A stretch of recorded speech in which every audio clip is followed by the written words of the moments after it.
ഞാൻ അഭിമാനിയായ ഒരു ഇന്ത്യൻ മുസ്ലിമാണ്. ഒരു ഇന്ത്യൻ മുസ്ലിം എന്ന നിലയിൽ എൻ്റെ പള്ളിയുടെ, എൻ്റെ ദർഗയുടെ ഒരു ഇഞ്ച് പോലും എനിക്ക് നഷ്ടമാകില്ല. ഞാനത് അനുവദിക്കില്ല. ഇത് എൻ്റെ സ്വത്താണ്, ആരും നൽകിയതല്ല. നിങ്ങൾക്കത് എന്നിൽ നിന്നും തട്ടിയെടുക്കാൻ കഴിയില്ല. വഖഫ് എനിക്ക് ഒരു ആരാധനാ രീതിയാണ്. വഖഫ് നിയമത്തിലെ നിർദ്ദിഷ്ട ഭേദഗതികളെക്കുറിച്ച് പാർലമെന്റിൽ AIMIM മേധാവി അസദുദ്ദീൻ ഒവൈസി സംസാരിച്ചതിൽ ഭീഷണിയുടെ സ്വരം. വഖഫ് ബിൽ മുഴുവൻ മുസ്ലിം സമൂഹവും നിരസിച്ചു എന്ന് അദ്ദേഹം അവകാശപ്പെടുന്നു. കൂടാതെ ബില്ലിന്റെ നിലവിലെ രൂപം സൂചിപ്പിക്കുന്നത് നടപ്പിലാക്കിയാൽ ഒരു വഖഫ് സ്വത്ത് പോലും അവശേഷിക്കില്ല എന്നാണ് എന്നും ഒവൈസി പറഞ്ഞു. ഞാൻ ഈ സർക്കാരിന് മുന്നറിയിപ്പ് നൽകുന്നു. നിങ്ങൾ നിലവിലെ രൂപത്തിൽ ഒരു വഖഫ് നിയമം കൊണ്ടുവന്നത് നടപ്പിലാക്കിയാൽ ആർട്ടിക്കിൾ 25, 26, 14 എന്നിവയുടെ ലംഘനമായിരിക്കും. അത് ഈ രാജ്യത്ത് സാമൂഹിക അസ്ഥിരതയിലേക്ക് നയിക്കും. ഇത് ഇപ്പോൾ മുഴുവൻ മുസ്ലിം സമൂഹവും നിരസിച്ചതാണ്. ഇത് നടപ്പിലായാൽ ഒരു വഖഫ് സ്വത്തും അവശേഷിക്കില്ല.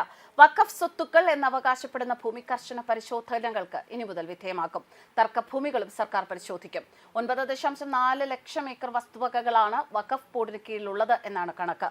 വഖഫ് കൗൺസിലുകളിലും സംസ്ഥാന വഖഫ് ബോർഡുകളിലും ഇനി മുതൽ വനിതാ പ്രാതിനിധ്യവും ഉറപ്പുവരുത്തും.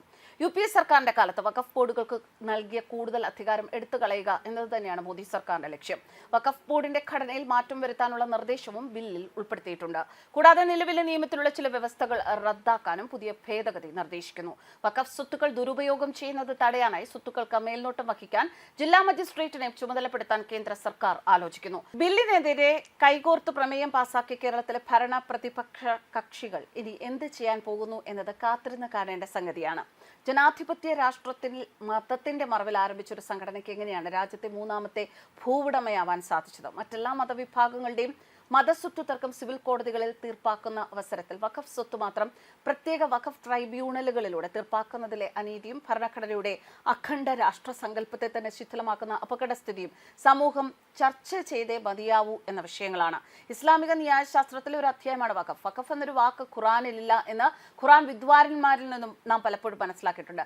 പല ഇസ്ലാമിക രാജ്യങ്ങളിൽ പോലും വഖഫ് എന്ന സംവിധാനമില്ല. ഹദീസുകളിലും ഇസ്ലാമിക നീതിശാസ്ത്രങ്ങളിലും മാത്രമാണ് ഇതിനെ സംബന്ധിച്ച പരാമർശങ്ങൾ ഉള്ളത് എന്ന് മനസ്സിലാക്കിയിട്ടുണ്ട്. അത് തന്നെ കയ്യിലെത്തിച്ചേർന്ന ഭൂമി എന്ത് ചെയ്യണമെന്ന ചോദ്യത്തിന് നൽകുന്ന ഉത്തരമായി സൂചിപ്പിച്ചതാണ്. ഭാരതത്തിൽ വഖഫ് എന്ന ആശയം ഇസ്ലാമിക ഭരണകാലത്ത് ഉടലെടുത്തതാണ്.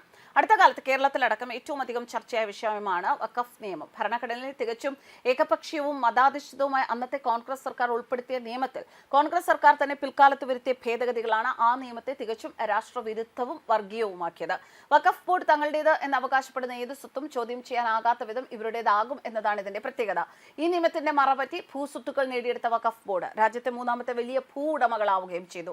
സ്ഥലവും കെട്ടിടങ്ങളും നഷ്ടപ്പെട്ട നിസ്സഹായരെ സഹായിക്കാൻ സർക്കാർ സംവിധാനങ്ങൾക്ക് പോലും കഴിയാത്ത അവസ്ഥയായി. ഭാരതത്തിൽ ആകമാനം അസ്വസ്ഥത പടർത്തിയ സംഭവമായിരുന്നു ഇത്. നിയമത്തിന്റെ ഏറ്റവും വികൃത മുഖം മുനമ്പത്ത് നമ്മൾ നേരിട്ട് കാണുകയും ചെയ്തു. പക്ഷേ എല്ലാം കൺമുന്നിൽ കണ്ടിട്ടും മുസ്ലിം വിഭാഗത്തിന്റെ എതിർപ്പ് പേടിച്ച് അവർക്ക് മുന്നിൽ ഓച്ചാനിച്ച് നിന്നവരാണ് ദേശീയ തലത്തിലെ പ്രതിപക്ഷങ്ങളും കേരളത്തിലെ ഭരണ പ്രതിപക്ഷ പാർട്ടികളും. തങ്ങൾ പ്രതിനിധീകരിക്കുന്ന സമൂഹത്തെ ഒരേ ദൃഷ്ടി കൊണ്ട് കാണാൻ കഴിയാത്തവരാണ് തങ്ങൾ എന്ന് അവർ സംശയലേശമില്ലാതെ തെളിയിച്ചു കഴിഞ്ഞു. ഇവിടെയാണ് BJPയുടെയും BJP നയിക്കുന്ന NDA സർക്കാരിന്റെ പ്രസക്തി. ഭാരതം ഒന്നാണ് എന്നും അവിടെ ഭാരതീയർ മുഴുവൻ ഒന്നാണെന്നും പ്രസംഗിക്കുക മാത്രമല്ല തങ്ങളുടെ ഈ ചിന്തയും സമീപനവും പ്രവൃത്തിയിലൂടെ ലോകത്തിന് കാണിച്ചു കൊടുക്കുകയാണ് നരേന്ദ്രമോദി സർക്കാർ. സംഘടിതരായ ഒരു വിഭാഗത്തിന്റെ പ്രീതി നേടാൻ വേണ്ടി മറ്റുള്ളവരെ നിരാശ്രയരാക്കുകയും അവരുടെ സ്വത്തുവകകൾ പിടിച്ചടക്കുകയും ചെയ്യുന്ന നിയമപരിരക്ഷയോടുള്ള ഇത്തരം കൊള്ള ഇനി നടക്കില്ല എന്ന മുന്നറിയിപ്പാണിത്. വോട്ട് രാഷ്ട്രീയത്തിന് അപ്പുറമുള്ള ദേശീയ ബോധവും പ്രതിബദ്ധതയുള്ളവർക്കും മാത്രം പറഞ്ഞിട്ടുള്ളതാണ് ഇതൊക്കെ.